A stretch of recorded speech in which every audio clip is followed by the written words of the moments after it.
The warning left Agnes's lips in a low, controlled voice, not born of fear for herself but of an instinct shaped by years of discipline and restraint. "Don't look there, off limits," she said, standing rigid at the edge of the narrow mountain path where the snow had been disturbed in unnatural ways.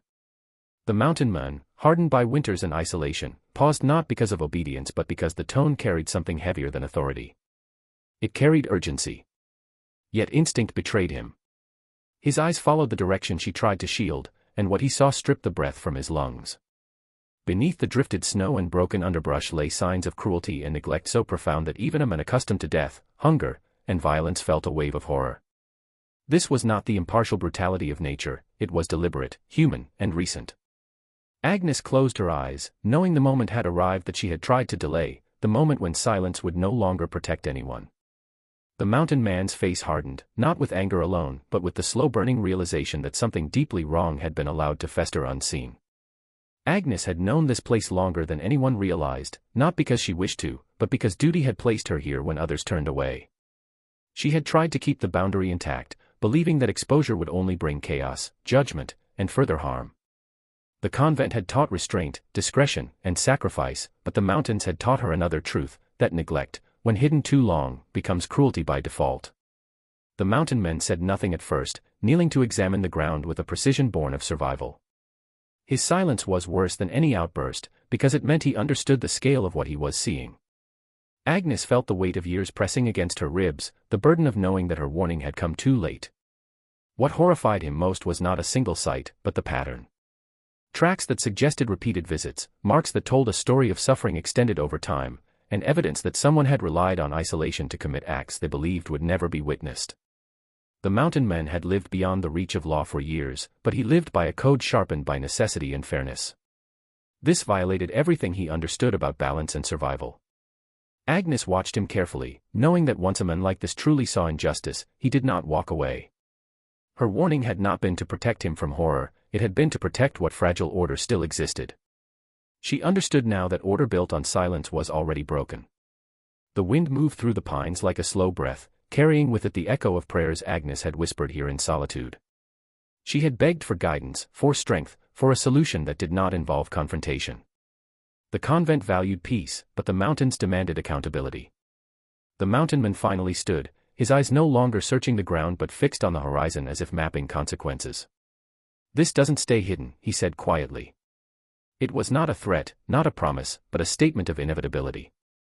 Agnes felt fear then, not of him, but of what truth would unleash once carried down from the mountains into the world of rules, judgment, and power. Agnes tried to explain, her voice measured but heavy with fatigue. She spoke of warnings ignored, of concerns dismissed because they came from a woman judged by appearance rather than integrity. She spoke of how boundaries had been drawn not to protect victims, but to protect reputations. The mountain man listened without interruption, his expression unreadable. He had no patience for institutions that mistook silence for virtue. To him, survival meant adaptation, not denial. The horror he had seen was no longer confined to a hidden place, it had taken root in his conscience. Agnes realized that by trying to keep him from looking, she had underestimated the necessity of witness. As they descended together, the dynamic between them shifted. Agnes was no longer the one guiding, nor was he merely a passerby. They were bound now by shared knowledge, and knowledge carried responsibility. The mountain men began planning aloud, not recklessly, but with methodical intent. He spoke of routes, witnesses, evidence, and timing, all with the calm efficiency of someone who had faced danger countless times. Agnes recognized this as a different form of faith, not in doctrine, but in action. It unsettled her, yet she could not deny its power. For years she had carried the weight alone, now it was shared, and that terrified her almost as much as it relieved her. By the time they reached the lower trail, dusk had settled, and the mountains seemed to close in behind them like a secret refusing to remain buried. Agnes felt exposed, as though the warning she had given had been her last defense against upheaval. The mountain man, however, looked resolved rather than shaken. Horror had not paralyzed him, it had clarified him. He understood now why she had warned him, and he did not blame her. Instead, he saw her as someone trapped between obedience and conscience, a place he himself had stood many times in different forms. That recognition forged a quiet respect neither needed to voice. Word would spread, Agnes knew that. Once the mountain men acted, the silence would shatter, and consequences would follow for everyone involved, including herself. She would be questioned, judged, and possibly condemned, not for what she had done, but for what she had endured quietly. Yet something within her shifted. For the first time, the burden felt lighter, not because the situation was resolved, but because it was no longer hidden. The horror had been seen, and seeing it made denial impossible. Whatever came next would be painful, but it would be real. That night, Agnes prayed differently than she ever had before.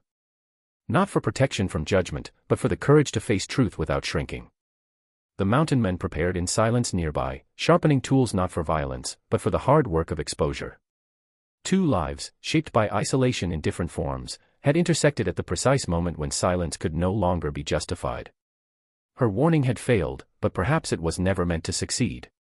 Perhaps it existed only to mark the line between secrecy and responsibility. When dawn broke, the mountains looked unchanged, indifferent to human suffering as they always had. But something fundamental had shifted. What was off-limits was no longer hidden. What was horrifying would no longer be ignored. And the unthinkable was no longer what the mountain man had seen, but what he was now prepared to do in response. Nun warning story, mountain man horror, inspirational religious fiction, dark faith narrative, convent mystery story, mountain truth revealed, hidden injustice tale, nun courage story, moral awakening fiction, mountain man code, silence broken story, faith tested narrative, off-limits secret revealed, survival ethics story, religious drama fiction, hidden cruelty exposed, courage to witness, integrity versus silence, dramatic moral story, mountain justice tale, nun and mountain man, confronting evil fiction, truth and consequence story, inspirational drama novel, resilience and conscience, isolation and responsibility, moral courage narrative, suspense faith story, human dignity fiction. The mountain man froze when the nun's warning cut through the wind, her voice steady but edged with urgency, and for a heartbeat he respected the boundary she set, lowering his gaze to the packed snow at their feet.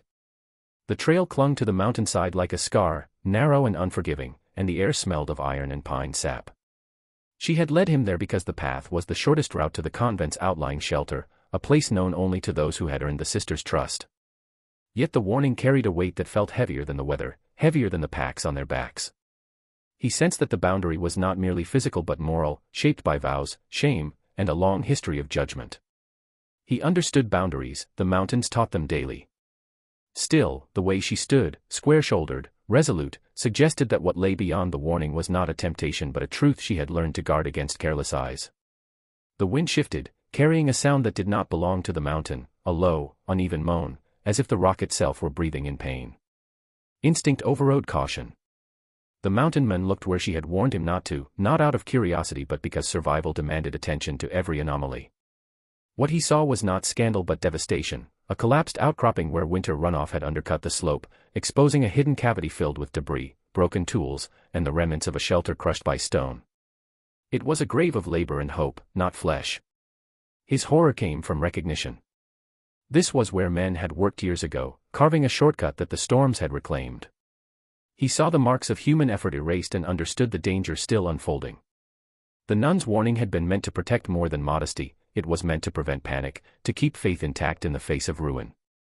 She stepped closer, her eyes never leaving the exposed cavity, and began to explain without drama. The place had been sealed by an avalanche decades prior, she said, entombing tools and the remains of a failed refuge built by desperate travelers. The sisters had learned to avoid it, not because it was forbidden, but because it stirred fear and rumors that harmed those who already carried too much judgment. People whispered about curses and impropriety, using ignorance as fuel. She had learned to set boundaries to protect the weak from cruelty.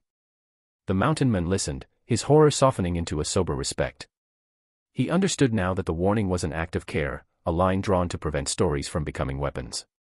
In the mountains, misinterpretation could kill as surely as cold. They worked together in silence to secure the path, anchoring ropes and marking the hazard with symbols that any traveler could understand. The nun moved with practiced efficiency, her knowledge of terrain matching his own. He realized that her authority had not been granted easily, it had been earned through years of watchfulness and restraint. She spoke of how appearances invited judgment, how people invented meanings where they lacked understanding, and how a single look, taken out of context, could undo years of service. The mountain man felt a tightening in his chest, not pity, but anger at the laziness of cruelty. He had lived among men who mistook strength for domination and mystery for threat. He had seen how fear dressed itself as righteousness. As dusk approached, they reached the shelter, and the nun lit the lamps with a steady hand. Inside, records lined the walls, maps, weather logs, and accounts of rescues conducted quietly, without credit. She showed him entries that documented storms diverted by early warnings, travelers saved by simple signs placed at the right time. The hidden cavity was noted there too, described plainly, stripped of myth. She explained that some knowledge must be contextualized carefully or it becomes harmful. The mountain man understood that his horror had been born of partial sight, of seeing without knowing. He felt the weight of responsibility settle over him, the duty to look fully when he chose to look at all. That night, as the wind battered the shutters, he told her about places he avoided, valleys where old feuds lingered and any stranger's glance could spark violence. Boundaries, he said, were agreements with danger, not secrets. She nodded, acknowledging the shared language. Their conversation was not confessional but practical, rooted in mutual respect. He saw then that her warning had been an invitation to trust, not a challenge. Trust that she knew the cost of exposure, trust that restraint could be an act of courage. In the mountains, survival depended as much on what you chose not to do as on what you did. By morning, they descended together, leaving clear markers behind. Word spread later, not of scandal, but of safety. Travelers learned a safer route, and rumors lost their teeth when faced with facts. The nun continued her work, setting boundaries where needed, opening paths where possible. The mountain man returned to his ranges with a new lesson etched deeper than any trail: looking is a responsibility, not a right, and horror often dissolves when you replace suspicion with understanding. He carried that lesson into storms and settlements alike, correcting stories before they hardened into harm. In time, the shelter became known as a place of clarity. Those who arrived were taught to read signs, respect warnings, and ask before assuming. The nun's voice, once dismissed, gained authority because it proved reliable. The mountain men would occasionally return, not as a savior but as a partner in upkeep, their cooperation quiet and effective. Together, they demonstrated that boundaries could coexist with transparency, that dignity was preserved not by hiding truth but by presenting it with care. Years later, when newcomers repeated the old whispers, elders corrected them with patience. They told of the warning on the trail and the look that followed, not as a tale of impropriety, but as a lesson in judgment. The horror had not been what was seen, but how easily people invented meaning. The mountain endured, indifferent to rumor, rewarding those who learned its rules. And the nun, steadfast as the stone, continued to draw lines where needed, not to exclude, but to guide. The story settled into the region's memory as a parable of restraint and responsibility. It reminded listeners that warnings are not always walls, sometimes they are signposts placed by those who have learned the terrain the hard way. The mountain man's horror matured into wisdom, and the nun's boundary became a bridge. Between them, a safer path remained, marked not by secrecy, but by respect for context, labor, and the fragile trust that keeps communities from tearing themselves apart. Nun warning story, mountain man horror, off-limits trail, convent mountain shelter, inspirational boundary tale, faith and judgment narrative, survival ethics story, mountain safety legend, moral responsibility fiction, quiet heroism story, rumor versus truth, resilience and isolation, ethical leadership tale, wilderness partnership, compassion and restraint, community trust narrative, spiritual integrity story, mountain hazards fiction, courage through restraint, dignity and boundaries, faith. Tested by rumor, practical wisdom story, alpine survival drama, respect for warnings, truth over gossip, human dignity narrative, inspirational fiction, moral clarity tale, silence and strength. The nun's warning was calm but firm, spoken with the authority of someone who had learned the cost of curiosity in a harsh land. The phrase off-limits did not refer to shame or secrecy, but to danger, an abandoned section of the mountain pass where the earth had collapsed years earlier, swallowing paths, tools, and even memories. She had been tasked with guarding that place because she alone understood its risks, having once fallen there herself and survived with lasting scars. The mountain man, used to reading terrain and trusting his instincts, heard her words yet sensed a tremor beneath them, a fear not born of doctrine but of lived experience. Against his better judgment, he looked, not out of defiance, but because the land itself seemed to demand witness. What he saw horrified him not for its appearance, but for its meaning. The earth had opened into a vast wound, exposing the remnants of a forgotten refuge where travelers had once sought shelter. Broken beams, rusted tools, and tattered cloth told a silent story of people who had trusted the mountain and paid a terrible price. The nun's warning echoed in his mind as he realized this was not merely forbidden ground, but sacred in its tragedy. She had protected it not to hide truth, but to prevent others from repeating the same mistake. In that moment, the mountain men understood that some boundaries exist not to control, but to preserve life and memory. The nun, seeing his reaction, explained the history she carried alone for years. She spoke of pilgrims caught in a sudden storm, of decisions made too late, and of the burden of being the only survivor. Her body bore the marks of that night, and her soul carried the responsibility of remembrance. The convent had chosen her to guard the site because others could not bear its weight. As she spoke, the mountain man felt a deep respect replace his shock, realizing that her authority came not from fear or secrecy, but from endurance and moral resolve shaped by loss. The mountain man listened without interruption, his gaze fixed not on the ruins, but on the nun herself. He recognized the familiar look of someone who had faced nature's indifference and lived. Her warning had been an act of care, not control, and his horror transformed into humility. He saw how easily people misjudge boundaries when they do not understand the stories behind them. In her restraint and quiet strength, he recognized a form of courage equal to any physical feat he had known in the wild. As they stood together, the mountain seemed to settle into silence, as if acknowledging shared understanding. The nun asked him to help mark the area more clearly, not with signs of prohibition, but with symbols of remembrance and caution. He agreed without hesitation, knowing that honoring the past was a responsibility, not a burden. Together, they worked to ensure that future travelers would recognize the danger and the dignity of the place, guided by respect rather than fear. The act of collaboration changed how the mountain men viewed the nun and her vocation. He had once assumed that faith meant withdrawal from the world, but here was someone deeply engaged with its realities, carrying knowledge earned through suffering. She, in turn, saw in him not reckless curiosity, but a willingness to learn and to bear witness. Their shared effort forged a quiet bond rooted in mutual respect and understanding, transcending the assumptions each had carried before that day. Word of their work spread slowly among villagers and travelers, reshaping perception. The mountain men stopped when the nun spoke those words, her voice steady yet edged with an urgency that made the wind itself seem to pause. She stood half-turned, one hand braced against the rock face, the other clutching her cloak as if it were the final barrier between dignity and disaster. What she called off-limits was not shame in the way the world often used the word, but a boundary drawn from pain, fear, and long years of being judged without being understood. Snow had soaked through her boots, and the climb had reopened an old injury she had hidden for months, perhaps years, beneath layers of discipline and silence.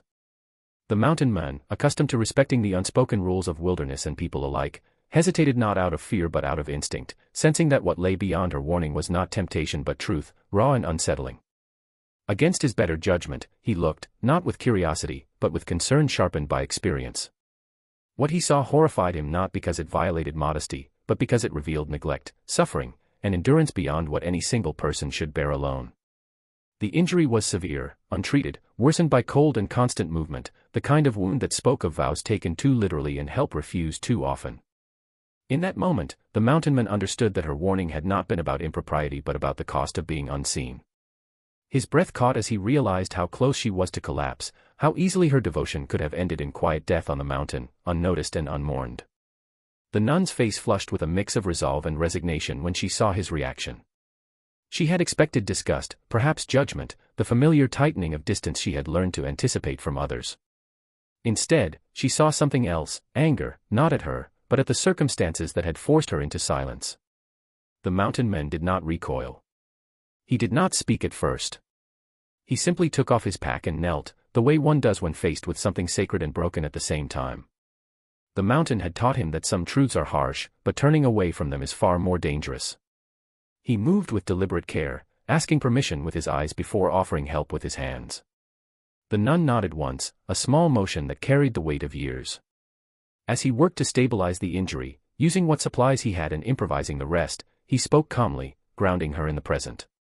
He told her what he was doing and why, not to assert control but to restore it to her.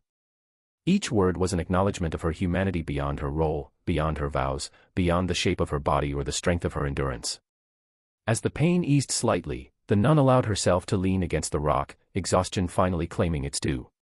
She confessed, in fragments, how the convent had dismissed her complaints, how endurance had been praised while care had been withheld, how her body had become a source of quiet shame rather than concern. The mountain men listened without interruption, understanding that witnessing was sometimes as important as acting. He had seen animals suffer because they hid their wounds too well, he had seen men die the same way. This was no different, except that the cost of silence here was compounded by misplaced virtue. The storm worsened as night approached, forcing a decision neither of them had planned to make. Continuing upward was impossible, turning back was dangerous. The mountainman chose a narrow ledge he knew, a place sheltered just enough to survive the night. He supported the nun as they moved, adjusting his pace to hers, refusing to let urgency override care. In that slow, difficult progress, something shifted between them, a mutual recognition that strength was not diminished by needing help, and that dignity could coexist with vulnerability. Through the long night, as the wind battered stone and faith alike, they spoke quietly. Not of doctrine, but of fear, duty, and the strange loneliness that comes from being defined too narrowly by others. The nun admitted that she had warned him not to look because every time someone did, they saw only what fit their expectations. This time, she said, he had seen what was real. The mountain men replied that the wilderness had taught him the same lesson, that survival depends on seeing clearly, not comfortably. By morning, the storm had broken, leaving the world sharp and bright. The mountain man knew he could not simply patch her up and leave her to return to the same silence. He insisted on escorting her to a place where proper care could be given, even if it meant confronting those who had ignored her suffering. The nun hesitated, torn between obedience and the quiet certainty that something had already changed. For the first time, she considered that preserving life, including her own, might also be a form of devotion. When they descended together, it was not as rescuer and rescued, but as witnesses to a truth neither could unsee.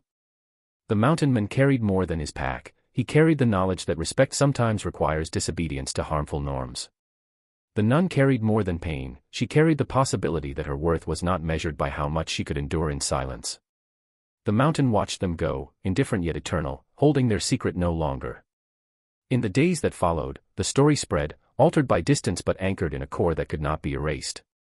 It was said that a nun had warned a mountainman not to look, and that when he did, he was horrified, not by sin, but by suffering. And that horror had compelled him to act. For those who heard it fully, the story became a mirror, asking not where one should not look, but where one has chosen not to see. Nun Mountain Story, Off-Limits Warning Tale, Inspirational Nun Story, Mountainman Rescues Nun, Faith and Suffering Narrative, Hidden Injury Story, Religious Fiction Drama, Courage and Compassion Story, Judgment versus Care, Inspirational Wilderness Fiction, Nun Endurance Story, Moral Awakening Tale, Survival and Faith, Dignity and Vulnerability, Unthinkable Compassion Act, Body-Shaming Metaphor Story, Convent Injustice Narrative, Resilience and Truth, Faith-Tested Fiction, Mountain Rescue Drama, Silent Suffering Story, Human Dignity Lesson, Inspirational Moral Fiction, Courage to See Truth, Empathy Over Judgment, Wilderness Wisdom Story, Spiritual Awakening Narrative, Compassion Changes Fate, Overlooked Pain Story. The warning Agnes gave was quiet but firm, spoken with the authority of someone who had learned long ago how dangerous curiosity could be in places shaped by secrecy and fear. "Don't look there, off limits," she said, standing between the narrow stone passage and the lantern light the mountainman carried. Her voice did not tremble, yet something in her eyes suggested a history of pain carefully guarded. The corridor behind her led to an abandoned wing of the convent, sealed for years under the excuse of repairs and prayer. Snow hauled outside, wind pressing against the walls like a living force, and the mountainman, Elias, sensed that this warning had little to do with rules and everything to do with survival. He had seen fear before in blizzards and avalanches, but this was different. This was fear born of human cruelty, layered over years of silence and obedience. Elias was not a man easily swayed by warnings without explanation. Life in the mountains had taught him that what was hidden often held the greatest danger. When Agnes stepped aside reluctantly, the lantern's glow reached into the forbidden space, revealing marks along the walls, scratches, not from age, but from desperate hands. The air felt colder there, heavier, as if the stones themselves remembered suffering. Elias's breath slowed, his instincts sharpening, and what he saw began to dismantle the assumptions he had carried about holy places and holy people. This was not neglect born of poverty, this was concealment. Agnes turned her face away, her posture rigid, as though bracing for a storm she had endured many times before. As Elias moved closer, the truth unfolded in fragments, broken furniture, rusted restraints, and signs of confinement that had no place in a convent devoted to mercy. His horror did not come from gore or spectacle, but from the quiet efficiency of cruelty disguised as discipline. Agnes finally spoke again, her voice low and stripped of ornament, explaining how her body had made her a target, how judgment had been disguised as correction, and how silence had been demanded in the name of obedience. Each word carried weight, not accusation, but fact. Elias felt something tighten in his chest, an anger sharpened by clarity. He understood now that the warning had not been about protecting rules, but about protecting wounds that never fully healed. Agnes explained how those spaces were used to teach humility, how difference was treated as defiance, and how endurance was praised while suffering was denied. She had survived by learning when to speak and when to remain silent, by enduring isolation and transforming it into resolve. Elias listened without interruption, his lantern steady, his expression unreadable but intent. He had faced nature's indifference and human greed before, but this deliberate reshaping of cruelty into righteousness, unsettled him deeply. The mountains were honest in their danger, they did not pretend virtue. What he saw here felt far more dangerous because it wore the mask of holiness. The horror Elias felt was not paralyzing, it was galvanizing. He asked questions Agnes had never been asked before, not to pry, but to understand. Who knew? Who allowed this? How many endured what she had endured? Agnes answered carefully, aware that truth once spoken could not be returned to silence. She admitted that fear had kept many compliant, that survival sometimes demanded compromise, and that justice often felt unreachable within walls built to exclude scrutiny. Elias realized then that his presence was not accidental. Storms had forced him here, but conscience had brought him into this corridor, into this reckoning. What followed was not dramatic confrontation but deliberate action. Elias insisted on documenting what he saw, carving memory into his mind where records had been erased. He promised Agnes not rescue alone, but witness. In the mountains, survival depended on leaving markers so others would not fall into the same traps. This, he understood, required the same principle. Agnes hesitated, torn between fear of reprisal and the weight of years spent carrying this alone. Yet something in Elias's steadiness, his refusal to look away once he had seen, gave her the courage to agree. The silence that had protected cruelty began, in that moment, to fracture. When Elias finally lowered the lantern and turned back, the convent no longer the mountain wind pressed hard against the convent walls as Elias stood frozen, his eyes fixed on what the nun had warned him not to see. Sister Miriam's voice still echoed in his ears, firm but trembling, as though the words themselves were a shield she hoped would hold. What he saw was not sin, nor secrecy born of shame, but evidence of prolonged suffering, bruises from labor beyond endurance, scars from years of punishment disguised as discipline, and the unmistakable signs of neglect inflicted under the guise of holiness. Horror washed over him, not because of her body, but because of what had been done to it in silence. Elias understood in that moment that the convent, revered by many, had hidden cruelty behind ritual, and that Miriam's warning was not to protect him, but to protect the fragile order that kept her alive. Sister Miriam did not cry out when she realized he had looked. Instead, she closed her eyes, as if surrendering to an outcome long expected. Her life had been shaped by rules enforced without mercy, by whispers that turned into judgments, and by punishments that were justified as correction. She had learned to survive by obedience and silence, believing that endurance itself was a form of faith. Elias, however, saw endurance pushed beyond righteousness, into cruelty that demanded witness. The mountain man, hardened by storms and isolation, felt something unfamiliar tighten in his chest, righteous anger. He knew the mountains taught survival through balance, never excess, and what he saw before him was excess cloaked in sanctity. The convent's history unfolded in fragments as Miriam spoke, her words measured, as if afraid truth itself might retaliate. She described superiors who believed suffering purified the soul, who measured devotion by how much pain one could endure without protest. Her body had become a ledger of obedience, each mark a testament to rules enforced without compassion. Elias listened, his hands clenched, recognizing patterns he had seen in harsh winters where imbalance meant death. Faith, he realized, should sustain life, not diminish it. What horrified him most was not the scars themselves, but how normalized they had become within walls meant for refuge. Elias made a decision that would alter both their lives. He did not shout, nor did he threaten. Instead, he offered something far more dangerous to oppressive systems, exposure through truth and action. He insisted Miriam leave the convent, if only temporarily, to recover, to be seen as human rather than an object of discipline. The idea terrified her more than punishment ever had. Outside the convent walls lay uncertainty, judgment, and the unknown. Yet Elias spoke of the mountains not as a place of danger, but of honesty, where nature punished without malice and rewarded respect with survival. His calm certainty unsettled her more than any command she had ever received. The journey away from the convent was slow, each step heavy with fear and disbelief. Miriam expected guilt to overwhelm her, yet what surfaced instead was exhaustion so deep it felt like grief. Elias guided her without question, adjusting his pace to hers, offering food and rest without condition. In the mountains, there were no bells dictating prayer, no eyes measuring obedience. Silence existed without judgment. Miriam began to understand that her body, long treated as something to be controlled, was simply a vessel that deserved care. Elias never looked at her with curiosity or pity, only concern, reinforcing that dignity did not need permission. As days passed, Miriam's strength slowly returned, not just physically but mentally. She began to speak freely, testing words she had swallowed for years. Elias listened without interruption, understanding that bearing witness was its own form of action. He shared stories of the mountains, of mistakes that taught humility, of storms survived through respect rather than domination. These stories contrasted sharply with the rigid doctrines Miriam had known. She realized that faith, like nature, required balance, mercy, and adaptability. The horror Elias had felt became a shared resolve: silence would no longer protect injustice. Word of Miriam's absence spread quickly, stirring unrest within the convent and surrounding villages. Questions arose, uncomfortable and persistent. Elias did not hide, he spoke plainly when confronted, describing what he had seen without embellishment.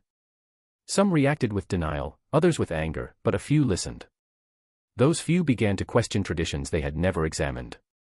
Miriam, though fearful, chose to add her voice, understanding that truth spoken softly could still fracture walls built on secrecy.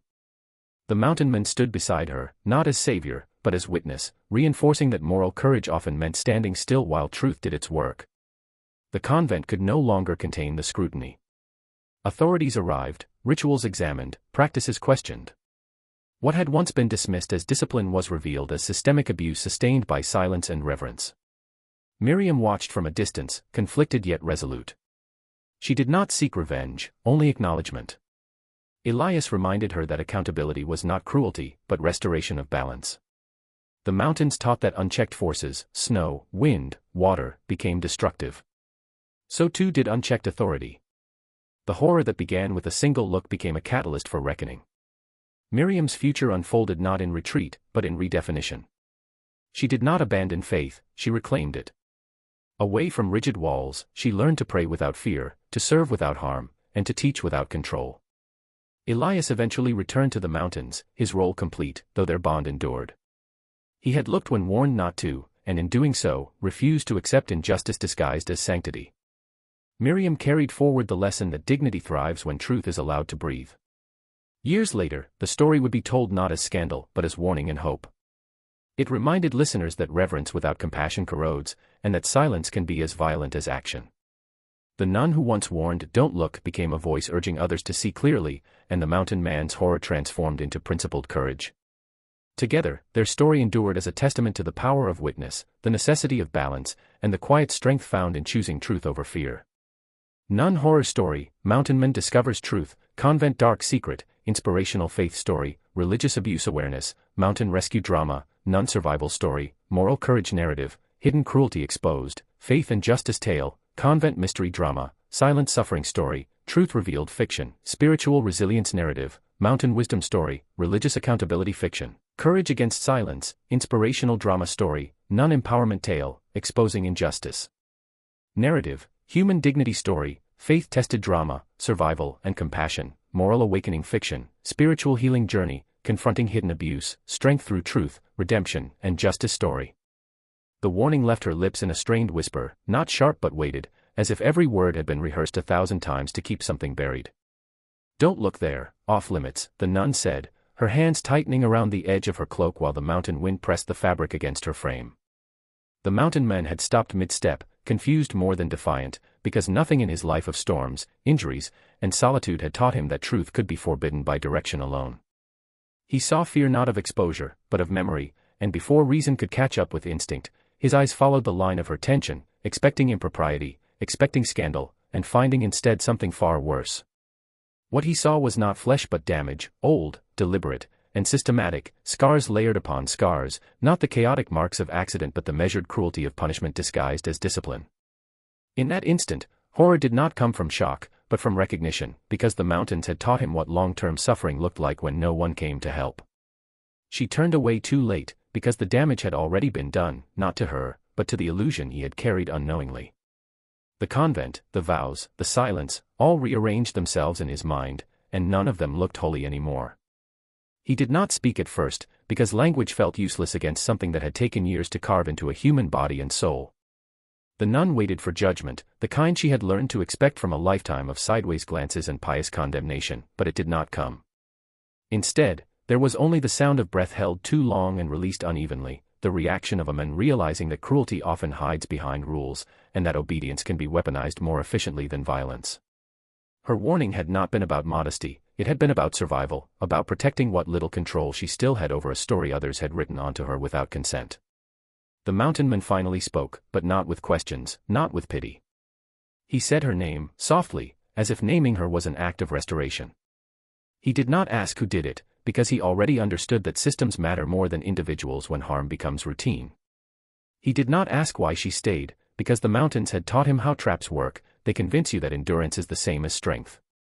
The nun felt something unfamiliar then, a shift so subtle it frightened her more than cruelty ever had, the absence of immediate judgment. For the first time, someone had looked and not turned away, not recoiled, not explained it away as necessary suffering. The horror he felt was not directed at her body, but at the world that had decided such a body deserved correction. They walked in silence after that, but it was not the old silence she knew so well. This one did not demand obedience, it offered space. The path narrowed as it climbed, snow crunching underfoot, the air thinning, mirroring the way her own breath had felt for years inside stone walls and rigid rules. She had been taught that suffering purified, that resistance was pride, and that acceptance was holiness. Yet watching the mountain man's rigid jaw and clenched fists, she realized something dangerous: outrage could be an ethical response. He did not belong to her world, but he saw it more clearly than those who enforced it. The thought unsettled her, because clarity was contagious, and once acquired, impossible to unlearn. By the time they reached the shelter, night had fallen, and the fire between them became a boundary neither had planned but both needed. The mountain man froze when the nun's warning echoed through the narrow stone corridor, her voice steady but strained, as though it carried the weight of years spent guarding a truth too heavy to share lightly. He had spent his life in ravines and blizzards, had seen animals torn apart by winter and men broken by greed, yet something in her tone unsettled him more than any storm. Against his better judgment, he followed the direction she had tried to block, not out of curiosity alone but from an instinct sharpened by survival. When someone fears what is hidden, it is usually because what lies beneath is dangerous, unjust, or deeply wrong. The air grew colder as he moved, not with the chill of weather but with the silence of secrets, and when his eyes finally adjusted to the dim light, the sight before him struck him harder than any mountain fall he had ever survived. What he saw was not grotesque in a physical sense, but morally devastating. Behind the locked door lay records, journals, and quiet evidence of years of deliberate cruelty, testimonies of how the nun had been isolated, reassigned, starved of dignity, and blamed for things beyond her control, all justified under the guise of discipline and holiness. The mountain man felt his stomach tighten as he realized the horror was not a single act, but a system, carefully maintained by silence and obedience. He understood then why she had warned him away, not because she was ashamed, but because she had learned that truth, once exposed, demands action, and action invites consequence. For a man who lived by simple codes, protect the weak, face danger head-on, this realization ignited a slow, controlled anger. The nun stood behind him now, no longer trying to stop him, only watching as the weight of understanding settled across his broad shoulders.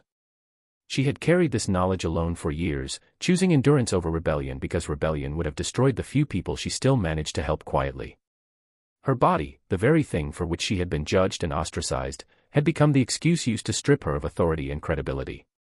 The mountain man did not look at her with pity. Instead, his gaze held a kind of grim respect, the look of someone who recognizes another survivor. In that moment, he understood that the real horror was not hidden behind the door, but embedded in the way power had been used to erase a human being while pretending to serve God. He asked no dramatic questions and made no promises filled with empty comfort. Instead, he did what he always did when faced with injustice: he listened carefully, committing every detail to memory. The nun spoke sparingly, her words precise, as if she had rehearsed them in silence for years without knowing whether they would ever be heard. She explained how isolation had been enforced gradually, how rumors replaced truth, and how obedience was weaponized to make resistance look like sin. The mountain man recognized the pattern. He had seen similar dynamics in isolated settlements where the strongest voice became law. What horrified him most was how familiar it all felt. When he finally spoke, his voice was low and deliberate, stripped of anger but heavy with resolve. He told her that mountains teach a simple rule: rot spreads fastest where air cannot circulate. Silence, he said, was the same. The nun did not respond immediately. She had learned to distrust declarations of help, especially from outsiders who could leave while she remained. Yet there was something different in his demeanor: no hunger for recognition, no righteous theatrics. Just the calm certainty of someone who knew that once you see the truth, you are responsible for it. That realization frightened her more than the years of isolation ever had. Over the following days, the mountain men did not confront anyone directly.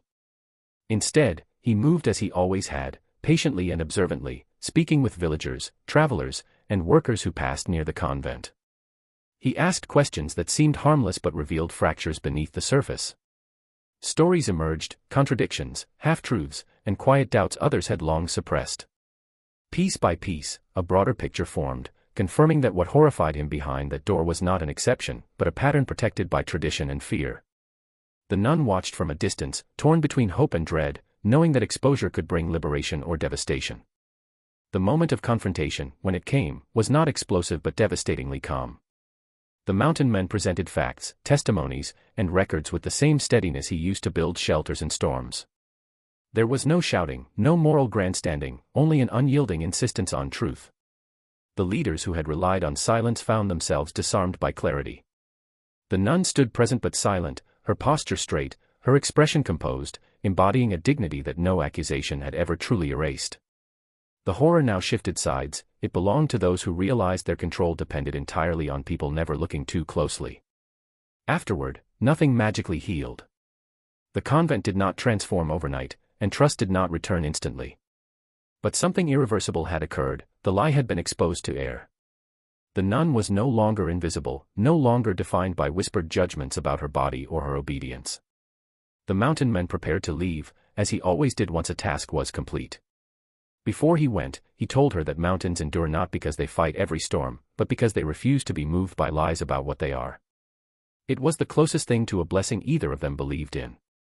In the weeks that followed, the nun felt something unfamiliar growing alongside uncertainty: space. Space to speak, to walk freely, to be seen without explanation. Some resisted the change, clinging to old narratives, but others began to question what they had accepted for years. The horror that had once lived in secrecy now served as a warning, a reminder of what silence enables. The nun understood that her life would never be simple again, but it would be honest. And honesty, she realized, was a kind of freedom she had almost forgotten existed. Long after the mountain men disappeared back into the high passes, his impact remained, not as legend but as consequence. He had looked where he was told not to, and in doing so, had forced truth into the open. The nun continued her work quietly, no longer as an outcast, but as a woman whose endurance had outlasted cruelty. What horrified him that day became the foundation for change, not dramatic, not perfect, but real. And in that reality, both of them found something rare: the knowledge that looking, even when forbidden, can sometimes be the most moral act of all. Nun mystery story: mountain man discovers truth, forbidden secret convent, inspirational religious fiction, nun warning off limits, hidden injustice story, faith and courage narrative, convent secrets revealed, moral courage tale, mountain men hero story, spiritual drama fiction, silence and power story, religious injustice narrative, resilience and dignity story, inspirational faith drama, confronting hidden evil, truth exposed story, ethical courage fiction, isolation and redemption, human dignity narrative, faith versus corruption, quiet heroism story, moral awakening tale, inspirational survival fiction, religious mystery drama, standing against injustice, perseverance and truth, courage to look, silence broken story.